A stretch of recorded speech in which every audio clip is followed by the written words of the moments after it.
Salut à tous, bienvenue dans cette nouvelle vidéo. On va évoquer l'actualité football, l'actualité mercato. Et on va commencer avec la surprise de ce jeudi matin, 9 janvier. Personne ne pouvait l'imaginer, encore moins les supporters barcelonais. Mais c'est officiel, c'est bouclé. Ronald Araujo va quitter le FC Barcelone dans les prochains jours pour rejoindre la Juventus de Turin. Le prêt de Ronald Araujo à la Juventus est bouclé. Le défenseur uruguayen pourrait même être officialisé en fin de semaine du côté des Bianconeri. C'est une information La Repubblica. Non seulement c'est une surprise parce que c'est un des meilleurs défenseurs du championnat espagnol pour moi. On a vu que la saison dernière, c'était le meilleur défenseur qu'avait le FC Barcelone. Hansi Flick avait annoncé il y a quelques semaines qu'il avait besoin de lui. Et là, le FC Barcelone, non seulement le fait partir, mais le fait partir en prêt. En prêt sans option d'achat. Tu ne prêtes pas ce genre de joueur. C'est comme si le Real Madrid prêtait Vinicius pour 6 mois ou Mbappé pour 6 mois. Ça n'a ni queue ni tête, ça n'a aucun sens. Soit tu veux t'en débarrasser et tu le vends direct, ou soit tu fais un prêt à la rigueur avec option d'achat obligatoire. Mais là, c'est précisé que c'est un prêt de 6 mois sans option d'achat. Donc, c'est incroyable. Donc, je pense que le Barça va se rendre compte qu'il avait besoin de ce type de joueur. Je comprends pas. La gestion du FC Barcelone dans le dossier Araujo, pour moi, est complètement incompréhensible et dénuée de sens. Voilà. Bref, en tout cas, Ronald Araujo va rejoindre la Juventus de Turin en prêt pour 6 mois et reviendra normalement au FC Barcelone, d'après ce que nous explique La Repubblica. Du côté du Barça, encore une gestion bizarre du côté de Olmo et Pau Victor. Alors, ils ont été provisoirement autorisés à participer au match du FC Barcelone, grâce au Conseil supérieur du sport. Donc il y a toujours un supérieur hiérarchique au-dessus du supérieur hiérarchique. Donc à l'arrivée, les décisions de la Liga espagnole ne servent strictement à rien, parce qu'à l'arrivée, ils seront toujours contredits par on va dire, un politique supérieur. Voilà, c'est très clair, c'est très net, c'est très clair. Et à l'arrivée, la Liga ne sert pas à grand chose. Voilà, c'est tout. Tebas prend des décisions, mais à l'arrivée, on va à son encontre. Donc à l'arrivée, les décisions qu'il prend ne servent à rien. Donc la réponse a été claire. Provisoirement, Pau Victor et Dani Olmo sont autorisés provisoirement, en attendant une décision définitive de la Liga espagnole, de jouer avec le FC Barcelone. Donc voilà, enfin du positif pour Dani Olmo et Pau Victor. Alors maintenant, on va passer au mercato du Paris Saint-Germain. Dans le dur, du côté de Manchester United, Alejandro Garnacho, 20 ans, est très peu utilisé par le nouveau coach de Manchester United, Ruben Amorim. Depuis son arrivée, l'ailier gauche n'a ainsi pas débuté le moindre match depuis 5 journées en Première Ligue. Le joueur, qui compte 8 buts et 4 passes décisives en 29 matchs, est d'ailleurs un potentiel candidat au départ cet hiver.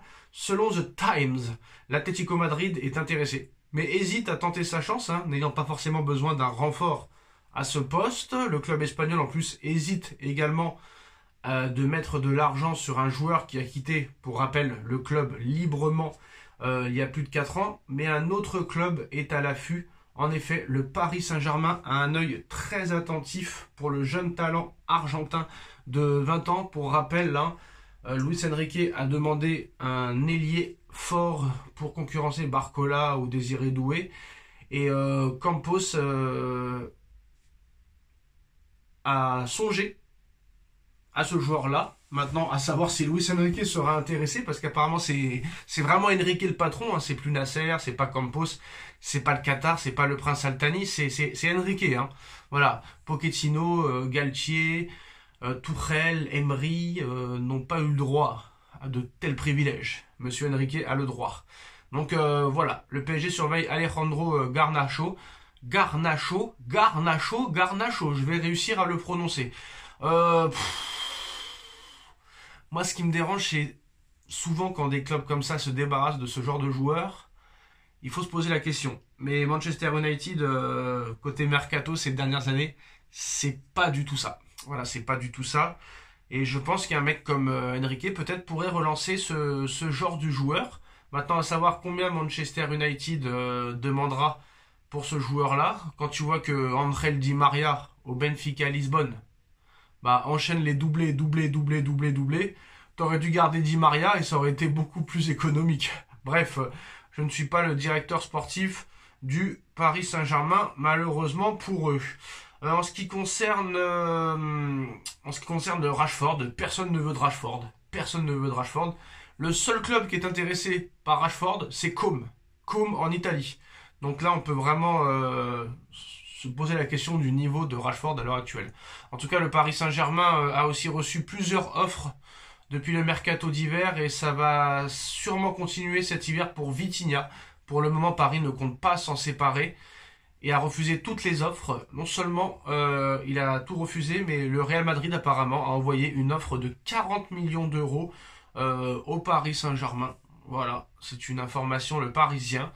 Mais pour l'instant, le PSG n'est pas vendeur, surtout à ce prix-là. Voilà, le Real Madrid, ils sont gentils, 40 millions d'euros. On l'a acheté 40 millions d'euros. On va pas le revendre 40 millions d'euros. C'est pas Ugarte, le gars. Voilà. Ugarte, soi-disant meilleur milieu défensif, le mec il a fini à Manchester United, a joué la 14e place. Donc non, ce n'est pas vraiment sérieux. Non, Vitinha, si tu veux le vendre, c'est minimum 80 ou 90 millions. Ben oui, voilà, c'est tout. De toute façon, on sait que le Paris Saint-Germain va essayer de faire le maximum d'économies pour acheter Yamal. Ça, on le sait très bien. Xavi Simons, je pense, va être vendu cet été pour au moins 70 millions d'euros. Kolo Muani, ils vont essayer de le vendre pour 50 millions d'euros. Bon. Skriniar, peut-être une dizaine de millions. Kipembe au Qatar, peut-être 15-20 millions. Asensio, peut-être 10 ou 15. Voilà. Donc, sûrement que cette économie fera à Paris du bien pour peut-être pouvoir recruter Lamine Yamal cet été ou peut-être l'été prochain gratuitement. Tant que Yamal ne prolonge pas au FC Barcelone, tout est possible. Voilà, en tout cas c'est la fin de cette vidéo. Donc dites-nous en commentaire ce que vous en pensez, on like, on partage, on commente, on s'abonne. Et aussi une info sur Nuno Mendes que j'avais oublié de stipuler. Nuno Mendes veut vraiment rejoindre Manchester United et quitter le Paris Saint-Germain. Il avait adoré travailler sous les ordres de Ruben Amorim au Sporting Lisbonne et il aimerait quitter le Paris Saint-Germain et rejoindre son ancien coach. Donc voilà, maintenant c'est à Paris de décider. Soit tu lui donnes le salaire qu'il veut et tu le gardes, soit tu le vends. Encore faut-il qu'il soit intéressé à partir cet été.